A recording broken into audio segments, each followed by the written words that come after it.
নারীদেরকে নিরাপত্তাহীন রেখে দেশকে এগিয়ে নিয়ে যাওয়া অসম্ভব। সম্মানিত অতিথিবৃন্দ, এই যে আমরা এখানে যারা আজকে একসঙ্গে ইফতারে বসেছি, আমাদের সকলের চিন্তা, আমাদের সকলের ভাবনা হয়তো একদম এক নয়। আমাদের মধ্যে ভিন্ন রাজনৈতিক চিন্তা রয়েছে, ভিন্ন দল, মত, দর্শন রয়েছে। তবে মতভিন্নতা থাকা সত্ত্বেও আমরা কিন্তু সবাই একসঙ্গে বসেছি, একসঙ্গে ইফতার করবেন আপনারা সকলে, একে অপরের সঙ্গে এরই ভিতরে আমরা সৌজন্য বিনিময় করেছি। এটাই আমাদের বাংলাদেশ। এইটি আমাদের বাংলাদেশের আবহমান কালের ধর্মীয়, সামাজিক, সাংস্কৃতিক মূল্যবোধের এক অনন্য প্রতিফলন। তবে দুঃখজনকভাবে গত দেড় দশকের ফ্যাসিবাদী শাসন শোষণে দেশের শুধুমাত্র শিক্ষা ব্যবস্থা, রাজনীতি, অর্থনীতি এই সব কিছুকেই ধ্বংস করে দেয়নি, বরং বাংলাদেশের আবহমান কালের ধর্মীয়, সামাজিক, সাংস্কৃতিক মূল্যবোধকেও ধ্বংস করে দেওয়া হয়েছে। সমাজে ছড়িয়ে দেওয়া হয়েছে ঘৃণার বিষ বাষ্প, বিনষ্ট করে দেওয়া হয়েছে সামাজিক সম্প্রীতি, ভ্রাতৃত্বের বন্ধন। সম্মানিত অতিথিবৃন্দ, একটি রাষ্ট্র এবং সমাজের জনগোষ্ঠীর মধ্যে ধর্মীয় ও সামাজিক সম্প্রীতি ও মূল্যবোধ যদি বিনষ্ট করে দেওয়া যায়, তখনই সমাজ ব্যবস্থা অবক্ষয়গ্রস্ত, ভঙ্গুর, নিষ্ঠুর এবং অমানবিক হয়ে ওঠে। ভঙ্গুর রাষ্ট্র এবং সমাজ ব্যবস্থা উগ্রবাদ আর চরমপন্থা বিকাশের এক উর্বর ভূমিতে পরিণত হয়। সম্মানিত আমন্ত্রিত অতিথিবৃন্দ, সাম্প্রতিক সময়ে হঠাৎ করে অতীতের মতন দেশে পুনরায় নারী ও শিশু নির্যাতন, ধর্ষণ উদ্বেগজনক হারে বেড়েছে। দেশের অর্ধেক জনগোষ্ঠী নারী। নারীদেরকে নিরাপত্তাহীন রেখে দেশকে এগিয়ে নিয়ে যাওয়া অসম্ভব। সরকার, প্রশাসন এবং আইন শৃঙ্খলা বাহিনী নতুন রাজনৈতিক বন্দোবস্ত তৈরি কিংবা অন্য কোনো কাজে হয়তো বেশি মনোযোগী থাকার কারণে আমাদের মা, বোন, কন্যাদের নিরাপত্তা সংকটে পড়েছে কিনা, এই বিষয়টি গভীরভাবে ভাবার প্রয়োজন রয়েছে।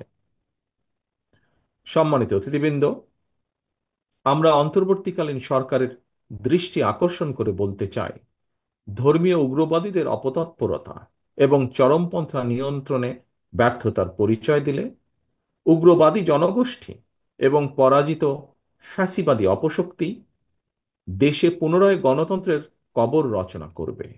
অপরদিকে গণতান্ত্রিক বিশ্বে ইমেজ সংকটে পড়তে পারে বাংলাদেশ।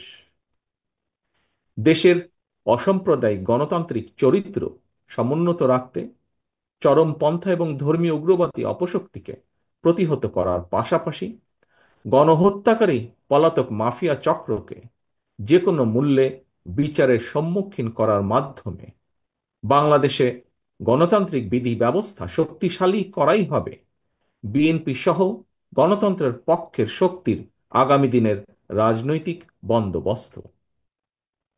সম্মানিত নেতৃবৃন্দ, গণতন্ত্র, মানবাধিকার আর জনগণের ভোটের অধিকার প্রতিষ্ঠার জন্য দীর্ঘ আন্দোলন সংগ্রামের ধারাবাহিকতায় জুলাই আগস্টে বীর জনতার রক্তক্ষয়ী অভ্যুত্থানে মাফিয়া, পলাতক মাফিয়া চক্রের পতনের পর 7 মাস পার হয়েছে। দীর্ঘ দেড় দশক মাফিয়া শাসন শোষণে বিপর্যস্ত বাংলাদেশ মেরামতের জন্য 7 মাস হয়তো খুব বেশি সময় নয়।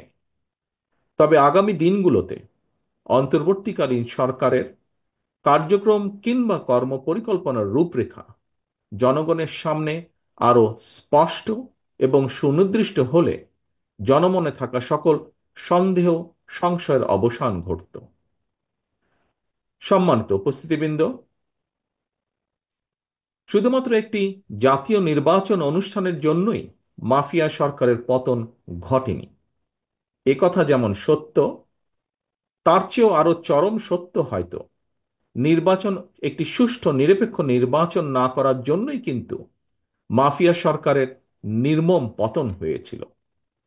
সুতরাং একটি নির্বাচনকে শুধুমাত্র কোনো একটি রাজনৈতিক দলের ক্ষমতায় যাওয়া না যাওয়ার বিষয় হিসেবেই বিবেচনা করার অবকাশ নেই।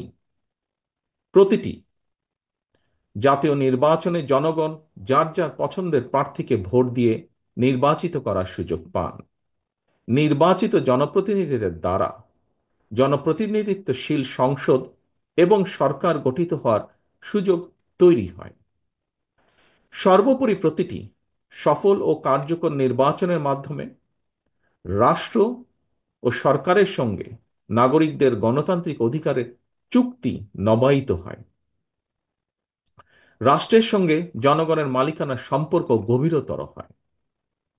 রাষ্ট্রে জনগণের মালিকানা প্রতিষ্ঠার লক্ষ্যে বিএনপি সহ গণতন্ত্রের পক্ষের রাজনৈতিক দলগুলো জাতীয় নির্বাচন অনুষ্ঠানের বিষয়ে সোচ্চার। কিন্তু অন্তর্বর্তীকালীন সরকারের কোনো কোনো উপদেষ্টা, এমনকি দু একটি রাজনৈতিক দলকেও জাতীয় নির্বাচনের ব্যাপারে ইদানিং কিছুটা ভিন্ন স্বরে কথা বলতে শোনা যায়। আমরা মনে করি জনপ্রত্যাশার প্রতি শ্রদ্ধা না দেখিয়ে নতুন রাজনৈতিক বন্দোবস্তের নামে গৌণ ইস্যুকে মুখ্য করে অকারণ সময় ক্ষেপণের চেষ্টা হলে সেটি জনমনে ভুল বার্তা পৌঁছবে। অন্তর্বর্তীকালীন সরকারের নিরপেক্ষতা এবং সরকারের কার্যক্রমের প্রতি জনগণের আস্থার সংকট সৃষ্টি হলে গণতন্ত্র প্রতিষ্ঠাকরণের যাত্রাপথ বিপদসংকুল হয়ে উঠতে বাধ্য। অপরদিকে এ ধরনের পরিস্থিতি শেষ পর্যন্ত পলাতক মাফিয়া চক্রের দোসরদের পুনরুত্থানের পথকেই সুগম করবে। সম্মানিত অতিথিবৃন্দ, আজকের এই ইফতার পার্টিতে বিভিন্ন গণতান্ত্রিক দলের যেসব নেতৃবৃন্দ উপস্থিত রয়েছেন, আপনাদের অনেকের সঙ্গেই পরামর্শ করেই রাষ্ট্র রাজনীতি মেরামতের লক্ষ্যে আজ থেকে প্রায় 2 বছর আগে বাংলাদেশ জাতীয়তাবাদী দল জনগণের সামনে 31 দফা সংস্কার কর্মসূচি উপস্থাপন করেছিল।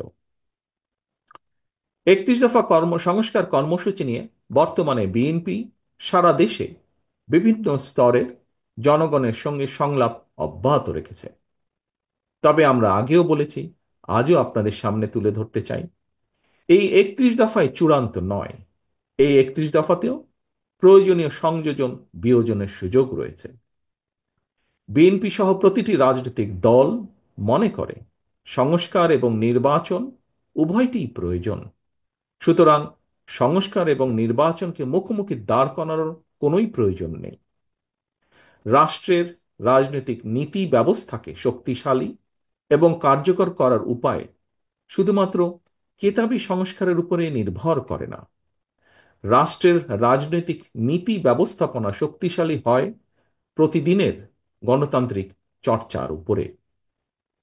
বিশ্বের গণতান্ত্রিক রাজনৈতিক ব্যবস্থায় শেষ পর্যন্ত রাজনীতিবিদরাই রাষ্ট্র এবং সরকার পরিচালনা করেন। সুতরাং রাজনীতি, রাজনীতিবিদ, রাজনৈতিক প্রক্রিয়া এবং গণতান্ত্রিকামী জনগণের বিচার বুদ্ধির উপরে আস্থাহীনতার প্রয়াস শেষ পর্যন্ত গণতান্ত্রিক বিধি ব্যবস্থাকে দুর্বল এবং প্রশ্নবিদ্ধ করবে। সম্মানিত অতিথিবৃন্দ, একটি রাষ্ট্রের একটি সরকারের মেয়াদ নির্দিষ্ট, কিন্তু দেশের রাজনৈতিক নীতি কিংবা রাজনৈতিক ব্যবস্থাপনা দীর্ঘস্থায়ী, দীর্ঘমেয়াদী।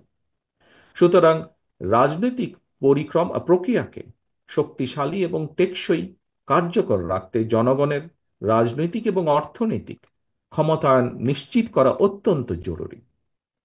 দীর্ঘ 1.5 দশক ধরে রাজনৈতিকভাবে ক্ষমতাহীন জনগণ এবার নিজেদের ভোটের অধিকার প্রয়োগের মাধ্যমে সরকার প্রতিষ্ঠা করে নিজেদের অধিকার বুঝে নিতে প্রস্তুত।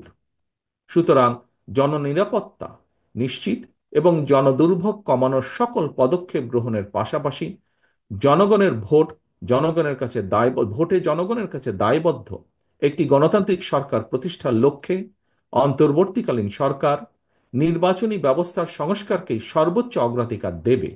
এটিই গণতান্ত্রিকামী জনগণের প্রত্যাশা। সম্মানিত অতিথিবৃন্দ, ইফতারের সময় অত্যন্ত নিকটে। আমি বক্তব্য আর দীর্ঘায়িত করতে চাই না। বর্তমান এবং ভবিষ্যতের প্রজন্মদের জন্য একটি বৈষম্যহীন, নিরাপদ গণতান্ত্রিক মানবিক বাংলাদেশ প্রতিষ্ঠার জন্য একটি নির্বাচিত জাতীয় সরকারের মাধ্যমে বিএনপি রাষ্ট্র ও রাজনীতি মেরামতের কাজগুলো সফলভাবে সম্পন্ন করার লক্ষ্য নির্ধারণ করেছে। সেই লক্ষ্য পূরণে আসন্ন জাতীয় নির্বাচনে বিএনপি জনগণের রায় রাষ্ট্র পরিচালনার দায়িত্ব পেলে গণতন্ত্রের পক্ষের রাজনৈতিক দলের প্রতিনিধি এবং নির্বাচিত জনপ্রতিনিধিদের সমন্বয় জাতীয় সরকার গঠন করবে, যা অতীতেও আমরা জাতির সামনে কমিট করেছি।